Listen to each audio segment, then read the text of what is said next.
ঈদ উল ফিতর এবং ঈদ উল আজহা এগুলো আল্লাহ রাব্বুল আলামিনের পক্ষ থেকে দেওয়া তার বান্দাদের জন্য বিশেষ উপহার এবং পুরস্কার। রমাদান মাসব্যাপী ইবাদতবন্দি করার পর আল্লাহ তাআলা নগদ পুরস্কার হিসেবে ঈদ উল ফিতরের আনন্দ আমাদেরকে দিয়েছেন।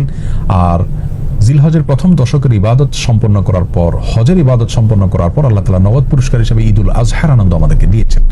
আল্লাহর দেয়া উপহারকে আল্লাহর বাতানো পদ্ধতিতে ব্যবহার করাই হলো একজন বুদ্ধিমান ইমানদারের কাজ। আর সেজন্য আমরা আজ ঈদ উল ফিতরের সুন্নাহ সমূহ আলোচনা করতে চাই। কিভাবে প্রিয় নবী সাল্লাল্লাহু আলাইহি সাল্লাম ঈদ উল ফিতর উদযাপন করতেন, সাহাবায়ে কেরাম ঈদ উল ফিতরে কি কি আমল করতেন, সেগুলো আমরা পেশ করবো ইনশাআল্লাহ তাআলা। ঈদ উল ফিতরের সুন্নাহ সম্পর্কে বলতে গেলে সর্বাগ্রে যে সুন্নাহর কথা চলে আসে তা হলো অন্য দিনের তুলনায় ঈদের দিন একটু আগে আগে ঘুম থেকে ওঠা, একটু ভোরে জাগ্রত হওয়া। ফজর নামাজে উপস্থিত হওয়াটা ঈদের নামাজে উপস্থিত হওয়ার চাইতে অনেক বেশি গুরুত্বপূর্ণ। আর সেই সাথে ঈদগাহে একটু আগে আগে যাওয়া, এটি ঈদের দিনের প্রথম সুন্নাহ। দুঃখজনক হলেও সত্য যে আমাদের সমাজে বরং উল্টা চিত্র দেখা যায়। আমরা অন্য দিনের তুলনায় ঈদের দিন একটু দেরিতে ঘুম থেকে উঠে থাকি এবং ফজরের সময় অনেকে উপস্থিত হতে পারেন না। এর কারণ হলো চাঁদ রাতে আমরা দেরিতে ঘুমিয়ে থাকি। এই কালচার পরিবর্তন হওয়া উচিত। প্রথম সুন্নাহ হলো আগে আগে ঘুম থেকে ওঠা অন্য দিনের তুলনায় এবং ঈদগাহে আগে আগে যাওয়া। ঈদ উল ফিতরের দ্বিতীয় সুন্নাহ হলো খেজুর খেয়ে তারপরে মসজিদে আসা, অথবা মিষ্টি জাতীয় কিছু খেয়ে মসজিদে আসা যদি খেজুর না থাকে। তৃতীয় সুন্নাহ হলো গোসল করা, সেই সাথে সুগন্ধি ব্যবহার করা এবং মেসওয়াক করা। 4 নম্বর সুন্নাহ হলো যার যা পোশাক আশাক আছে তার মধ্যে থেকে উত্তম পোশাকটি পরিধান করা। নতুন পোশাক আবশ্যক নয়, সুন্নাহ নয়, তবে যা আছে তার মধ্যে থেকে উত্তম এবং তুলনামূলক ভালো পোশাকটি পরা ঈদের দিন, এটা হলো সুন্নাহ। 5 নম্বর সুন্নাহ হলো ঈদগাহে যাওয়ার সময় পায়ে হেঁটে যাওয়া, কোনো বাহন ব্যবহার না করা। যারা বৃদ্ধ বা অসুস্থ তাদের কথা ভিন্ন, সুস্থ স্বাভাবিক মানুষের জন্য বাহন ব্যবহার না করে পায়ে হেঁটে যাওয়াটাও সুন্নাহ। এতে ঈদের সৌন্দর্য বিকশিত হয় এবং প্রকাশিত হয়। 6 নম্বর সুন্নাহ হলো ঈদগাহে যাওয়ার সময় তাকবীর বলতে বলতে যাওয়া। আল্লাহু আকবার, আল্লাহু আকবার, লা ইলাহা ইল্লাল্লাহ, আল্লাহু আকবার, আল্লাহু আকবার, ওয়ালিল্লাহিল হামদ। এই তাকবীর পাঠ করতে করতে ঈদগাহে আসা সুন্নাহ। গল্পগুজব করতে করতে আসা উচিত না। তাকবীর আমাদের মুখে থাকবে এবং আমরা ঈদগাহে যেতে থাকবো। 7 নম্বর সুন্নাহ হলো যেই পথ দিয়ে আমরা ঈদগাহে আসবো, বাসায় যাওয়ার সময় অন্য পথ ধরে আমরা যাব। বিকল্প পথ যদি না থাকে তাহলে রাস্তার যে পাশ দিয়ে আমরা এসেছি অন্য পাশ দিয়ে যাওয়ার চেষ্টা করব। 8 নম্বর সুন্নাহ হলো ঈদের দিন হাসি মুখে থাকার চেষ্টা করা যথাসম্ভব। কোনো কারণে মনে দুঃখ থাকলেও যথাসম্ভব হাসি খুশি থাকার চেষ্টা করতে হবে। সবার সাথে আনন্দ ঘনভাবে সময় কাটানোর চেষ্টা করতে হবে। এটা ঈদের গুরুত্বপূর্ণ একটি সুন্নাহ। ঈদের 9 নম্বর সুন্নাহ হলো যথাসম্ভব মসজিদে বা বদ্ধ জায়গায় ঈদের নামাজ না পড়ে উন্মুক্ত জায়গা বা মাঠে ময়দানে ঈদের নামাজ পড়া উচিত এবং উত্তম সুন্নাহ। এতে ঈদের আনন্দ এর মধ্যে পূর্ণতা পায়। তবে কোনোভাবেই কোনো রাস্তাঘাট, পথ ইত্যাদি বন্ধ করে মানুষের দুর্ভোগ হয় এরকম পরিস্থিতি সৃষ্টি করে দখল করে সেরকম জায়গায় ঈদের নামাজ পড়া উচিত নয়। উন্মুক্ত জায়গা যদি পাওয়া যায়, কারোর জায়গা যদি খুব পারমিশন দেন তাহলে সেই জায়গাতে হতে পারে, অথবা শহর অঞ্চলে যদি সেরকম কোনো জায়গা না থাকে তাহলে মসজিদেও ঈদের নামাজ হতে পারে। ঈদের 10 নম্বর এবং সর্বশেষ সুন্নাহ হলো একে অন্যকে শুভেচ্ছা জানানো ঈদ উপলক্ষে। সেটি সাক্ষাৎ হলে হতে পারে, বার্তা যোগে হতে পারে। সাহাবায়ে কেরাম একজনের সাথে অন্যজন সাক্ষাৎ হলে, যোগাযোগ হলে ঈদের দিন তারা শুভেচ্ছা জানাতেন এইভাবে, তাকাব্বালাল্লাহু মিন্না ওয়া মিনকুম সালিহাল আমাল। যার অর্থ হলো গোটা রমজান ব্যাপী আপনি এবং আমি যে সমস্ত নেকামল করেছি আল্লাহ তাআলা আমাদের উভয়ের নেকামলগুলোকে কবুল করে নিন। এই দোয়াটাকে সংক্ষেপে এভাবে বলা যেতে পারে, তাকাব্বালাল্লাহু মিন্না ওয়া মিনকুম, তাকাব্বালাল্লাহু মিন্না ওয়া মিনকুম। এভাবে আমরা একে অন্যকে ঈদের শুভেচ্ছা জানাবো। এটাকে বাংলায় আমরা বলতে পারি, আপনার এবং আমার সমস্ত নেকামলগুলো আল্লাহ তাআলা কবুল করুন। এই দোয়ামূলক শুভেচ্ছা ঈদ উপলক্ষে, ঈদ উল ফিতর উপলক্ষে আমরা একে অন্যকে পেশ করব। সেই সাথে ঈদ মুবারক যেটা আমরা বলে থাকি আমাদের সমাজে, সেটি বললেও কোনো অসুবিধা নেই। ঈদ মুবারকের অর্থ ভালো, অর্থাৎ আপনার ঈদ বরকতময় হোক। কিন্তু সুন্নাহ হলো সেটি যেটি সাহাবায়ে কেরাম থেকে বর্ণিত হয়েছে। আমরা দুটিকে সংযোগ করে বলতে পারি, কোনো অসুবিধা নেই। অবশ্যই সাহাবায়ে কেরামের শুভেচ্ছাটা আমরা ভুলবো না। হাদিসে বর্ণিত শুভেচ্ছাটা আমরা একে অন্যকে জ্ঞাপন করব, তাকাব্বালাল্লাহু মিন্না ওয়া মিনকুম। কিছু কাজকে ঈদের সুন্নাহ আমরা মনে করি, অথচ সেগুলো ঈদের সুন্নাহ নয়। যেমন অনেকে মনে করেন ঈদের দিন কবর জিয়ারত করা সুন্নাহ। হ্যাঁ, ঈদের দিন যদি কারো সুযোগ হয় তিনি অবশ্যই মা বাবা কবর জিয়ারত করবেন, কোনো অসুবিধা নেই, ভালো। কিন্তু এটাকে ঈদের সুন্নাহ মনে করে করবেন না।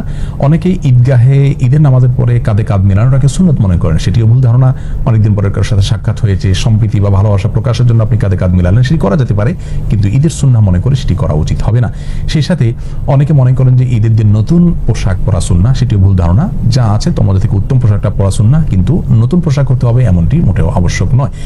ঈদ উপলক্ষে অনেকে অনেক বেশি পাপের কাজে নিমজ্জিত হয়ে যান। বিশেষ করে যুব সমাজকে দেখা যায় যে ব্যান্ড পার্টি, বিভিন্ন রকমের মিউজিক অনুষ্ঠান ইত্যাদির মাধ্যমে তারা ঈদ পালন করে থাকেন। অনেক মা বোন আছেন যারা গোটা রমজান জুড়ে আল্লাহর ইবাদতবন্দি করেছেন, অথচ ঈদের সময় তারা পর্দার বিধানকে লঙ্ঘন করে তারা বিভিন্ন গায়রে মাহরাম ছেলেদের সাথে মিশছেন এবং বাহিরে তারা বিনা প্রয়োজনে ঘোরাফেরা করছেন। এই অসুস্থ সংস্কৃতি থেকে আমাদের বের হয়ে আসা উচিত। আল্লাহর দেয়া ঈদকে আল্লাহ বাতানো পদ্ধতিতে ব্যবহার করা উচিত। আল্লাহর অবাধ্যতায় আল্লাহর দেয়া ঈদকে যদি আমরা পালন করি তাহলে সেটি গুনাহের কারণ হবে। আল্লাহ তাআলা আমাদের সকলকে ঈদের সুন্নাহকে পালন করার তৌফিক দান করুন, সুস্থ এবং সুন্দরভাবে ঈদ উদযাপন করার তৌফিক নসিব করুন। আসসালামু আলাইকুম ওয়া রাহমাতুল্লাহি ওয়া বারাকাতুহু।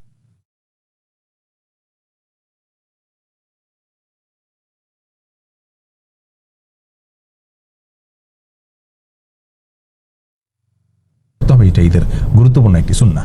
ঈদের 9 নম্বর সুন্নাহ হলো যথাসম্ভব মসজিদে বা বদ্ধ জায়গায় ঈদের নামাজ না পড়ে উন্মুক্ত জায়গা বা মাঠে ময়দানে ঈদের নামাজ পড়া উচিত এবং উত্তম সুন্নাহ। এতে ঈদের আনন্দ এর মধ্যে পূর্ণতা পায়। তবে কোনোভাবেই কোনো রাস্তাঘাট পথ ইত্যাদি বন্ধ করে মানুষের দুর্ভোগ হয় এরকম পরিস্থিতি সৃষ্টি করে দখল করে সেরকম জায়গায় ঈদের নামাজ পড়া উচিত নয়।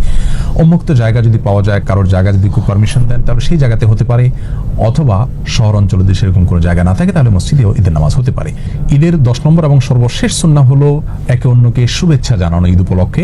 সেটি সাক্ষাৎ হলে হতে পারে, বার্তা যোগে হতে পারে। সাহাবায়ে কেরাম একজনের সাথে অন্যজন সাক্ষাৎ হলে, যোগাযোগ হলে ঈদের দিন তারা শুভেচ্ছা জানাতেন এইভাবে, তাকাব্বালাল্লাহু মিন্না ওয়া মিনকুম সালিহাল আমাল, যার অর্থ হলো গোটা রমজান ব্যাপী আপনি এবং আমি যে সমস্ত নেকামল করেছি আল্লাহ তাআলা আমাদের উভয়ের নেকামলগুলোকে কবুল করে নিন।